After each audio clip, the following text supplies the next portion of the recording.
The brain is a magical place filled with literally millions of possibilities.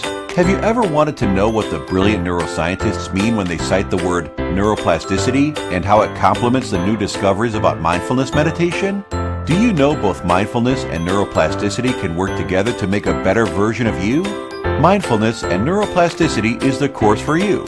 Salvador Chusi is a certified mindfulness instructor. He has 15 years of meditation experience and is the founder and main teacher of El Salvador's first and most important mindfulness meditation school, Mindfulness El Salvador. In this extended free preview of his course, Mindfulness Meditation for Real Life, he will guide you through the basics of mindfulness and neuroplasticity, as well as explain a simple but powerful meditation technique.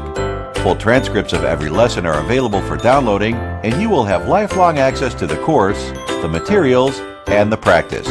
So, enroll now and take this journey into deciphering what mindfulness and neuroplasticity really are in a simple, non-technical way and without the glitter and snazzy New Age vocabulary. My motto is, keep it short, keep it frequent, keep it real. See you soon!